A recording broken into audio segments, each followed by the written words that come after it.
हे महादेव, मुझे हर जन्म में यही पति चाहिए, बस ससुराल वाले बदल देना।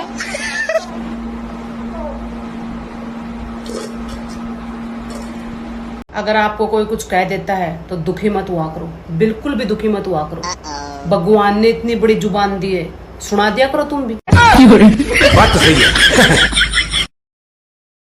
ये कोई जरूरी नहीं है कि हम स्टार बनेंगे तभी वीडियो बनाएंगे। ये कोई जरूरी नहीं है कि हमें कुछ मिलेगा तभी हम वीडियो बनाएंगे। भाई कल मरने के बाद में हमारी आवाज रिकॉर्ड हो जाएगी, हमारी वीडियो हो जाएंगी, हमारे बच्चे देखकर उसे खुश तो रहेंगे आने वाले कल में। और क्या चाहिए। कोई आपसे कहे कि मैं तुमसे प्यार करता हूँ और आपको आई लव यू लिख के भेज दे, तो आपको क्या लगेगा कि ये तो मेरे से प्यार करता है। कोई आपसे प्यार क्यों करेगा।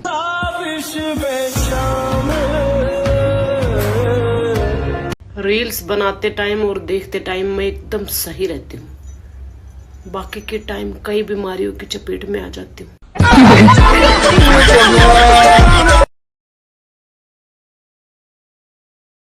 मैं इंस्टाग्राम पर रील बना वायरल हूँ चाहे ना हूँ, पर रिश्तेदार चुगलिया कर मन जरूर वायरल करते। थारी बीननी रील बनावे, अरे थारी बेटी रील बनावे, अरे भाई तेरी लुगाई रीला बनावे रीला।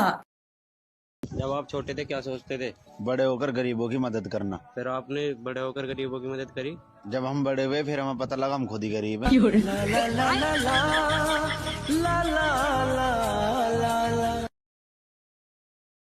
अच्छा यार एक बात बताओ, 10 साल हो गए हमारी शादी को, तुमने आज तक करा क्या है मेरे लिए?